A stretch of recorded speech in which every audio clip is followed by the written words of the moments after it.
El miércoles pasado, a las 3:14 de la tarde, vi salir a mi mujer del Hotel Eurostar Sancteon con un hombre que no era yo. No es que estuviera espiándola. Fue una coincidencia de esas que parecen un mal chiste. Tenía una reunión con un cliente que, a última hora, me pidió encontrarnos en la cafetería del hotel. Aparqué en doble fila, entré con prisas y justo cuando pasaba por el hall para buscar al tipo, la vi. A ella. A Laura. Sonriendo. Con esa sonrisa suya, la que usaba cuando estaba de buen humor, cuando quería algo, cuando estaba disfrutando. Caminaba al lado de un tipo alto, con barba bien cuidada, traje entallado. No se tocaban, pero la energía entre ellos era suficiente para darme arcadas. Me agaché detrás de una columna como si estuviera en una película barata de detectives. Me quedé quieto. No porque tuviera un plan. No porque estuviera preparado. Simplemente, porque no supe qué hacer. Ella no me vio. O al menos eso quiero creer. Salieron tranquilos, hablando como dos colegas que han tenido una buena comida. Él le abrió la puerta del coche, un BMW blanco, muy limpio, con matrícula de Castellón, y ella subió sin mirar atrás. Me quedé ahí como un idiota. El cliente nunca llegó. O tal vez sí, pero ya no me importaba. Salí del hotel, volví a casa y me senté en el sofá, mirando la pared, sin encender la tele, sin abrir el portátil, sin nada. Solo yo, el silencio, y la imagen de mi mujer saliendo de un hotel con un hombre que no era yo. No dije nada esa noche. Ni la siguiente. En vez de eso, me convertí en una versión silenciosa de mí mismo. Un espía en mi propia casa. Escuchando. Observando. Esperando. Porque necesitaba entender. Necesitaba saber si lo que vi fue un error, o el principio del fin. Spoiler, no fue un error. Esa noche, cuando Laura volvió a casa, no notó nada raro. Estaba como siempre, con su tono amable pero un poco cansado, como si el día la hubiera desgastado justo hasta el límite de la paciencia. Se quitó los zapatos en la entrada, dejó el bolso colgado del perchero y pasó directamente a la cocina para prepararse una infusión de jengibre, la misma que solo se toma cuando ha comido algo pesado o cuando intenta parecer saludable. La observé desde la puerta del pasillo. Tenía puesta la chaqueta que le vi esa tarde en el hotel, la azul marino que solo usa cuando quiere impresionar en el trabajo o tiene alguna cita. Su expresión era normal, su postura también. No había nervios, ni torpeza, ni rastro de culpa en su forma de caminar o en cómo recogía su pelo para atárselo en una coleta rápida. Eso fue lo que más me jodió. Su tranquilidad. No dije nada. Me limité a responder con monosílabos durante la cena, y como últimamente no hablábamos mucho, no fue difícil mantener esa fachada de silencio funcional. Le pregunté si su día había sido bueno. Me dijo que sí, bastante productivo. Que habían tenido una reunión larga por la mañana y luego comida con unos socios de fuera. Cosas aburridas, dijo, como si tratara de quitarle importancia. Yo asentí y seguí masticando la tortilla que había hecho antes de que llegara.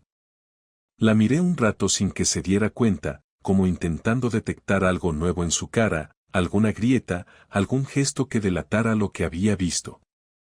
Pero nada. Ni una pista. Si no la hubiera visto salir del hotel, habría jurado que estaba todo en orden. Durante los días siguientes, repetí la misma rutina. Actuar normal, no hacer preguntas innecesarias, no tocar el tema, pero observarlo todo. Empecé a notar cosas que antes se me escapaban. El maquillaje más cuidado cuando decía que tenía reuniones. Las duchas justo antes de salir de casa y no al volver, como solía hacer.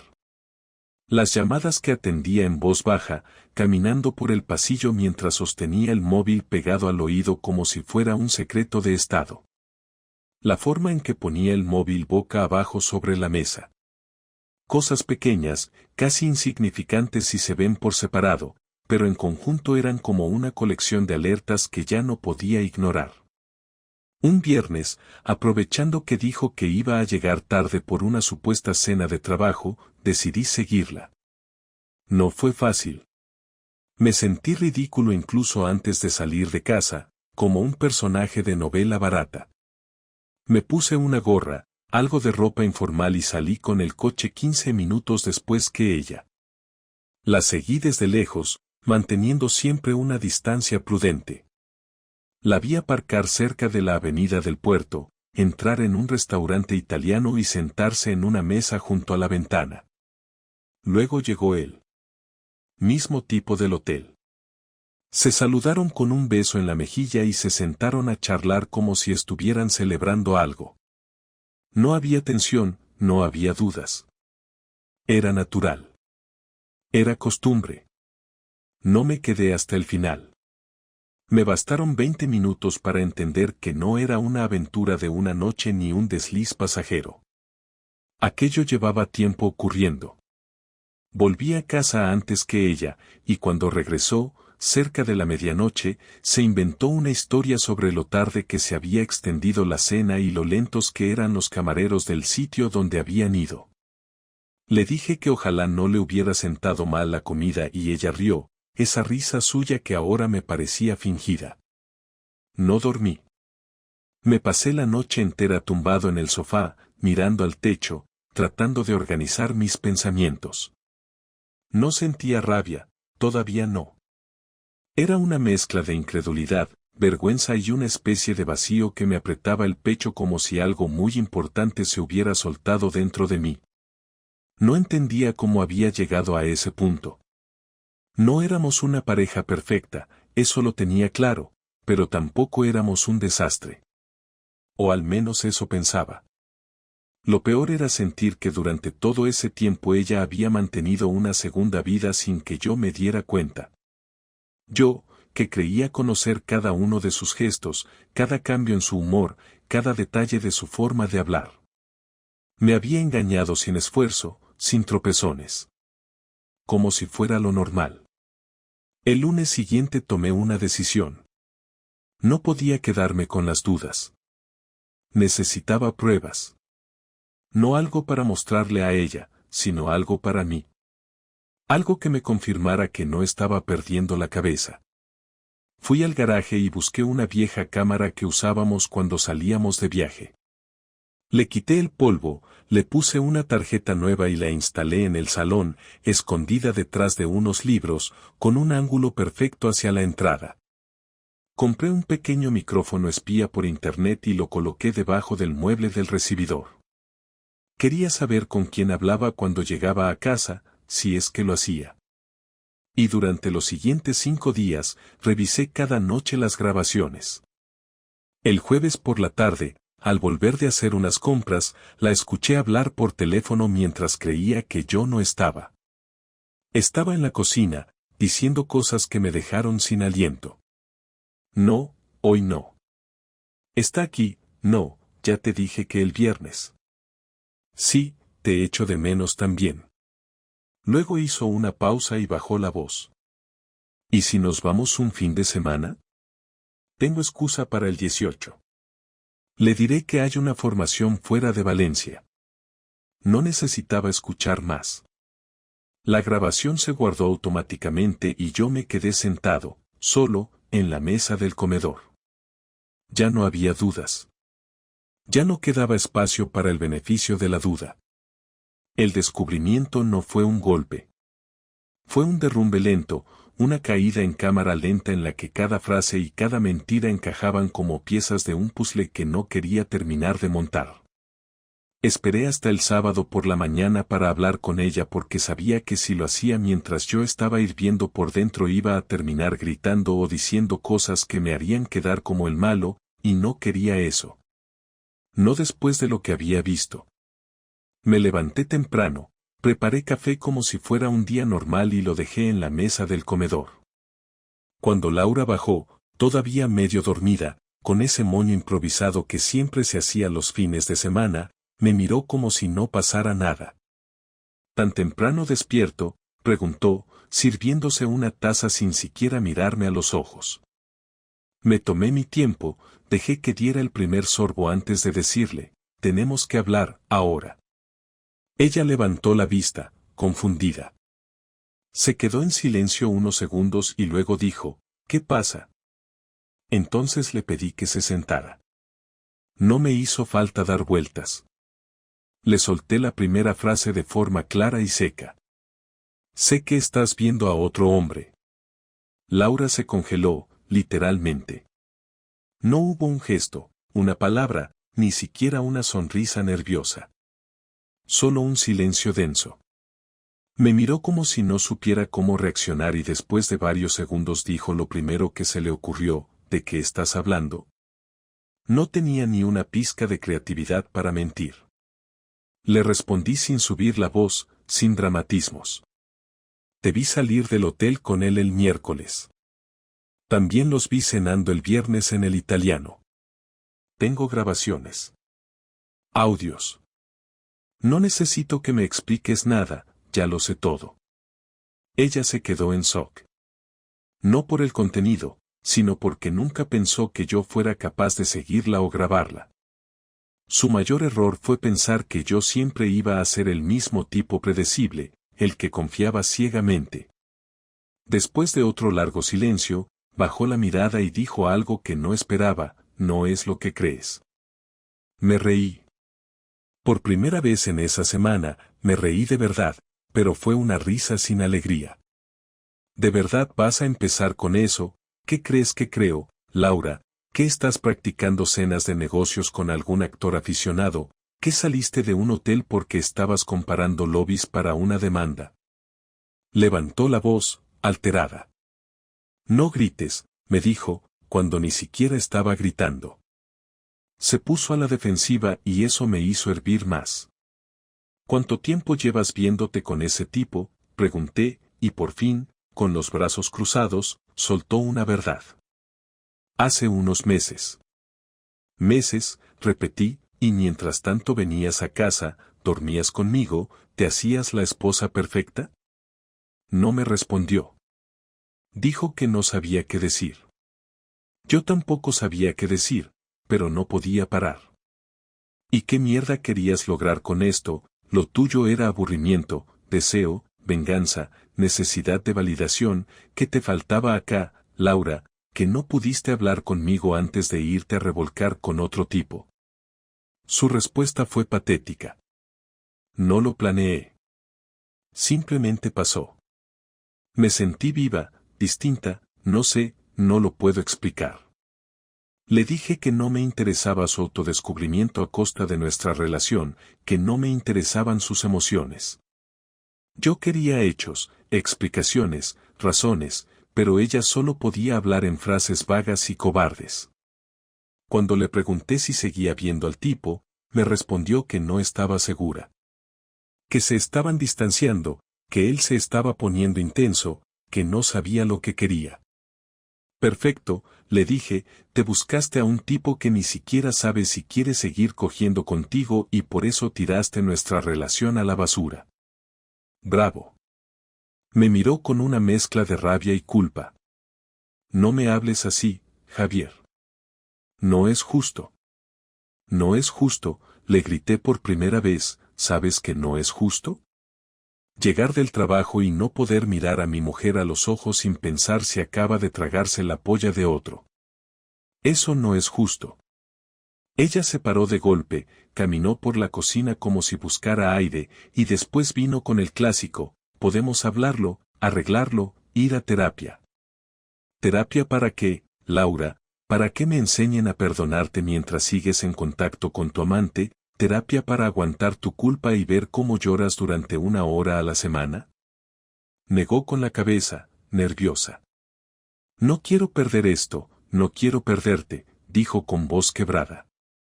No me jodas, Laura. Ya me perdiste. El día que saliste de ese hotel sin remordimientos, ya habías cruzado la línea.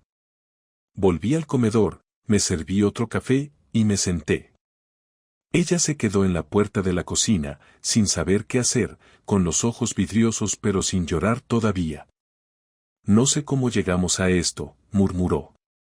Yo sí sé, respondí. Tú elegiste esto. Cada mensaje que le mandaste, cada vez que dijiste que salías con las chicas del trabajo, cada vez que me mentiste en la cara, todo fue una elección. Yo no estaba perfecto, pero estaba. Y tú decidiste borrarme poco a poco. Nos quedamos en silencio. La cocina se volvió un campo de batalla sin balas. Le dije que esa noche dormiría en el cuarto de invitados y que no quería que me hablara salvo que fuera estrictamente necesario. No quería explicaciones emocionales, ni intentos de acercamiento. Necesitaba pensar. Lo único que me dijo antes de salir de la habitación fue, no lo hice para hacerte daño. Y ahí sí no me aguanté. Pero lo hiciste igual. Y eso es lo único que cuenta. No soy un tipo impulsivo. Nunca lo he sido. Me tomo mi tiempo para todo, para elegir una tele, para decidir qué comer, para cerrar la tienda y hasta para contestar mensajes. Pero esa semana, cada segundo que pasaba en esa casa con Laura después de la confesión me quemaba por dentro. No gritábamos, no discutíamos, pero la tensión era tan evidente que hasta los gatos empezaron a dormir en habitaciones separadas. Yo ya no quería saber nada de explicaciones ni de reconstruir nada, pero tampoco pensaba dejar que todo quedara así, con ella haciendo daño y yo aceptando como si nada hubiera pasado. El día que decidí vengarme no fue uno especial, ni pasó nada en concreto. Fue el tercer día después de la confrontación. Me desperté, desayuné solo, la vi a ella pasar por el pasillo medio dormida y sin mirarme, y entendí que si no hacía algo, iba a terminar siendo uno más de esos maridos que se tragan el orgullo para no quedarse solos. Y no me daba la gana. Mi venganza no iba a ser violenta ni impulsiva. Iba a ser práctica, controlada y directa, como todo lo que hago. Primero, copié todos los archivos que tenía, videos, audios, capturas de pantalla. Todo lo metí en una carpeta con el nombre Proyecto H, solo para reírme un poco. Luego, llamé a un amigo mío, Dani, que trabaja en mantenimiento de edificios y tiene acceso a ciertas bases de datos. Le pedí si podía averiguar algo sobre el coche que vi aquella vez, el BMW blanco. Le pasé la matrícula que había anotado y le prometí una cena si conseguía el nombre del dueño. 3 horas después me escribió, propietario, Enrique Cifuentes.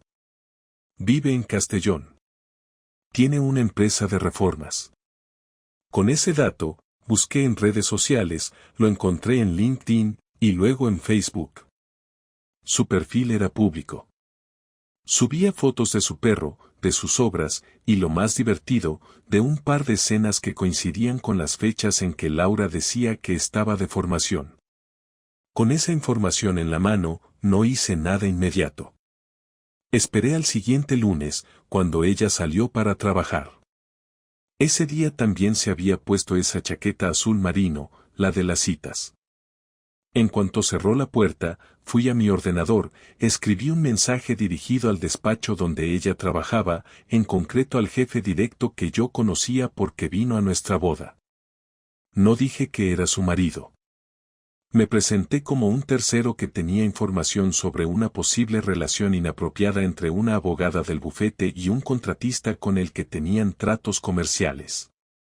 Adjunté un par de fotos y una grabación de audio recortada, solo lo justo. No firmé con mi nombre. Lo mandé desde una cuenta de correo temporal, y luego la borré. Después de eso, fui a su armario y separé parte de su ropa, la metí en una maleta y la dejé en el maletero del coche. Reservé un apartahotel en el centro para mí, pagado por adelantado por una semana. Me llevé lo justo, ropa, el portátil, unos papeles, y la copia de las pruebas. Quería ver cómo se movía la situación desde afuera. El miércoles siguiente por la tarde, Laura llegó antes de lo habitual. Me encontró en la cocina, tomando un café. Tenía la cara pálida, el gesto tenso.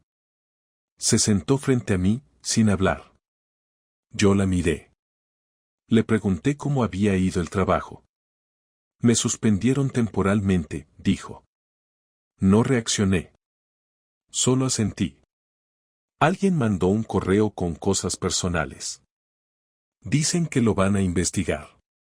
Que podría haber conflicto de intereses. Que hay reputación de la empresa en juego. La escuché sin emoción, como quien lee un cartel de la calle. ¿Tú fuiste?, me preguntó. No respondí. Se levantó, empezó a caminar por la casa, tocando cosas, como buscando consuelo en objetos inanimados. ¿Qué ganas con esto, Javier? ¿Hundirme?, preguntó con una voz que empezaba a temblar. No es por venganza, Laura. Es por equilibrio. Tú rompiste las reglas del juego, yo solo estoy ajustando el marcador, le respondí. Esa noche dormí fuera. Al día siguiente cambié la contraseña del Wi-Fi, cancelé la tarjeta adicional que tenía ella del banco y fui al notario a actualizar el testamento. Ella no lo sabía todavía, pero ya no estaba en él. Cambié la dirección del correo para que su nombre no apareciera más. Todo lo hice con calma, sin rabia. Porque no se trata solo de castigar, sino de dejar claro que no pienso quedarme como un tonto viendo cómo ella sigue con su vida como si nada. Si vas a romper lo que teníamos, al menos tendrás que recoger los pedazos. Y lo mejor, lo más limpio, fue la llamada que recibí el viernes por la tarde. Era Enrique. No sé cómo consiguió mi número, tal vez por el correo que mandé. Su tono era nervioso, confuso. Mira, tío, no sé qué te han contado, pero yo no sabía que ella estaba casada. No quiero problemas. Me limité a decirle que no se preocupara, que no iba a hacer nada más. Que ya había hecho lo que necesitaba. Colgué antes de que pudiera seguir justificándose. Ese hombre no era el problema. El problema era que Laura dejó de respetarme y pensó que yo no me iba a dar cuenta o que, en el peor de los casos, iba a perdonarla y tragar con todo. Y eso es lo que más duele, que pensara que era capaz de vivir así, como si no tuviera orgullo. Pasaron 5 días desde que me fui de la casa. No la bloqueé, pero tampoco le escribí ni le contesté ninguna de las llamadas que hizo, que fueron muchas al principio y después fueron bajando, hasta que un día no hubo ninguna. En el apartahotel, entre silencios y correos del trabajo, me fui acostumbrando a una rutina sin ella. Nadie preguntaba cómo estaba, salvo 2 amigos cercanos a los que no les conté la historia completa, solo lo justo para que supieran que necesitaba espacio. Cada noche pensaba si volver a la casa a recoger todo de una vez o si dejarla a ella con el peso de ver cómo todo se desmoronaba en cámara lenta. No sabía si lo que sentía era tristeza o simplemente agotamiento, pero necesitaba cerrar esto de una vez. Así que el domingo al mediodía, sin avisar, volví. No para quedarme. Solo para hablar. Una vez. Sin gritos. Sin más vueltas. Entré con mi llave. No había música, no había ruido.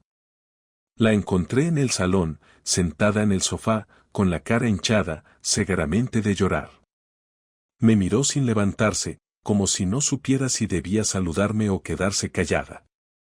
No llevaba maquillaje, no llevaba esa ropa de oficina tan cuidada.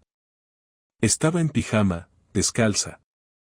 Se notaba que había estado encerrada en casa todo el fin de semana. Me senté frente a ella. No en el sofá. En la silla del comedor, la más incómoda. Y esperé a que dijera algo. No lo hizo. Así que empecé yo. Quiero terminar esto de forma clara. Ya no hay vuelta atrás. Lo sabes, ¿no? Laura bajó la mirada, movió la cabeza afirmativamente y luego murmuró algo que apenas se escuchaba. Dímelo en voz alta. Ella levantó la mirada. Sí, lo sé. Bien. Entonces tenemos que hablar de lo que sigue. Lo práctico. Lo que hay que hacer. Esta semana empiezo el proceso legal. Ya tengo cita con un abogado el martes. Voy a pedir la disolución del matrimonio. No quiero que sea escandaloso, pero quiero que quede claro en el acta que fue por adulterio. No hace falta que pongas eso, dijo ella, casi suplicando. No lo hago por revancha. Lo hago porque es la verdad. Y porque no quiero que un día, dentro de 5 años, tú le cuentes a alguien que simplemente nos distanciamos. No fue eso. No nos distanciamos. Tú tomaste una decisión. Una serie de decisiones. Y esto es consecuencia de eso. Ella se secó las lágrimas con la manga del pijama, pero no dijo nada más. No quiero discutir la culpa. No quiero pelearme por muebles ni por fotos ni por tonterías. Quédate con lo que necesites. Yo me mudaré definitivamente esta semana. Solo te pido que respetes mi espacio. Que no intentes cambiar el relato. Que no intentes ponerme como un exagerado o como un loco que se fue por nada. Laura respiró hondo. Nunca dije eso. Todavía no. Pero lo vas a decir. A alguien. En algún momento. Porque la culpa cansa. Y un día vas a necesitar contar otra versión que no te deje tan mal. No lo haré. Me da igual si lo haces. Solo quiero que sepas que yo no pienso esconder lo que pasó. No voy a hacer teatro, pero si alguien me pregunta, voy a decir la verdad. Que me engañaste. Que lo descubrí. Que decidí no seguir con alguien que no supo respetar lo que teníamos. Hubo un silencio largo. Ella se levantó y fue a la cocina, volvió con un vaso de agua, y se quedó de pie. ¿Por qué no intentamos arreglarlo? Al menos un intento. Porque no hay nada que arreglar. Lo nuestro no está roto. Lo nuestro ya no existe. No es orgullo, no es venganza. Es sentido común. No puedo volver a una relación donde tengo que vigilar, sospechar, preguntarme si otra vez me estás mintiendo. No quiero eso. No quiero esa versión de mí mismo. Yo fui una idiota. No supe valorar lo que tenía. Pero quiero intentarlo. Laura, esto no es un error. Un error es una vez. Lo tuyo fue una relación paralela. Una planificación. No te confundiste. Elegiste. Y tú, ¿no piensas que parte de esto es culpa tuya, de cómo era nuestra vida, de cómo te alejaste en los últimos meses? Claro que sí. Yo también fallé. Pero nunca te mentí. Nunca crucé esa línea. Nunca puse a alguien más por delante de ti. Nunca quise que te sintieras sola. Lo que pasa es que tú te sentiste sola y en vez de hablarlo, lo resolviste con otro cuerpo. Eso fue lo que rompió todo. Ella se acercó y quiso tomarme la mano. No se lo permití. No más gestos. No más promesas. No quiero terminar en la cama contigo una última vez por nostalgia o por impulso. Esto ya está muerto.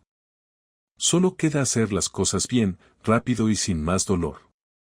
Ella asintió. Lo siento mucho. No me importa que lo sientas. Lo que hiciste no se borra con disculpas. Espero que un día entiendas que hay errores que no se arreglan. Que no tienen solución. Y que asumir las consecuencias no te hace una víctima.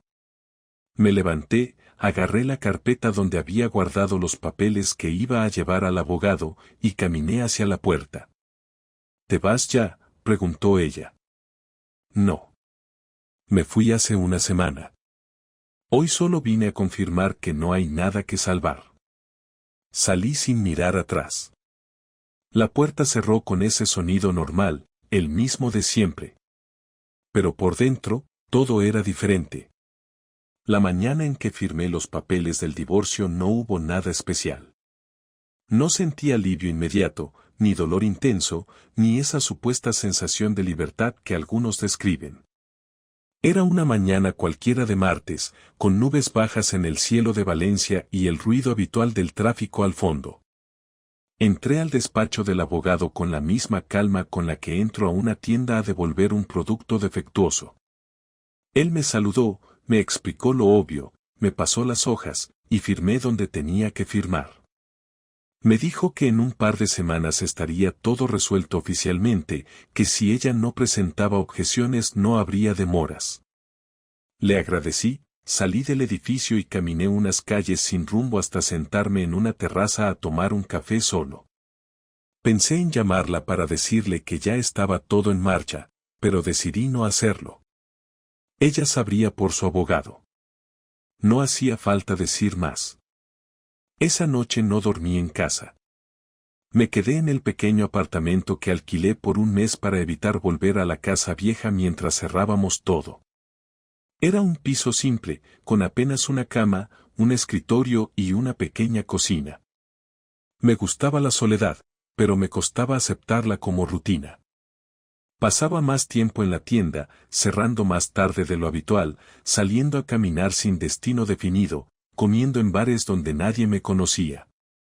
No hablaba con nadie sobre lo que pasó, ni siquiera con Dani, que fue quien me ayudó a rastrear al tipo. Con él solo compartía datos técnicos, nunca emociones. Me parecía más fácil así.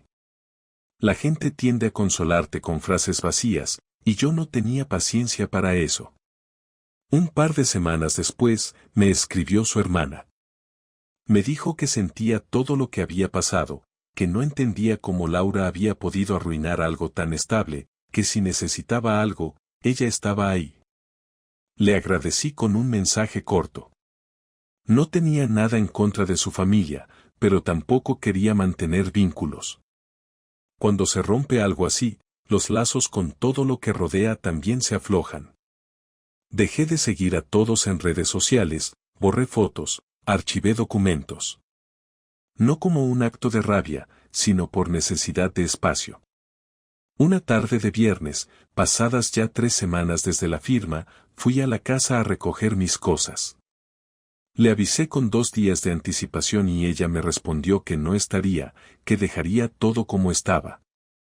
Entré con mis llaves, vi el salón igual que siempre, pero con esa atmósfera densa que tienen los lugares vacíos aunque estén llenos de objetos. Fui directo al dormitorio, empaqué mi ropa, algunos libros, mis herramientas, un par de objetos personales y salí sin tocar nada más. No miré fotos, no abrí cajones que no me pertenecían, no revisé recuerdos. Todo lo importante ya se había roto. Lo demás eran solo cosas.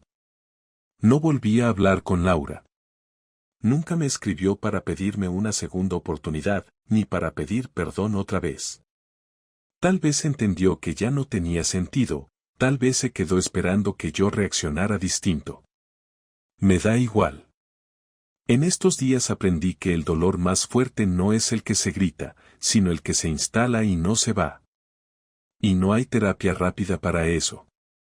No hay canción que lo cure ni consejo que lo solucione. Solo tiempo. Y ganas de salir adelante, aunque al principio cueste hasta levantarse. Hoy, después de un mes de haber salido de esa relación, puedo decir que no me siento mejor, pero me siento más real. Más despierto. No pienso idealizar lo que pasó ni convertirlo en una gran lección de vida. No soy esa clase de persona.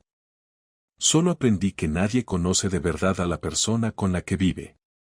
Que uno puede compartir cama, cenas, vacaciones y aún así no saber lo que el otro está pensando. Y que confiar no es garantía de nada. Que amar a alguien tampoco lo es. Volví a hablar con una amiga de la universidad. Nada romántico.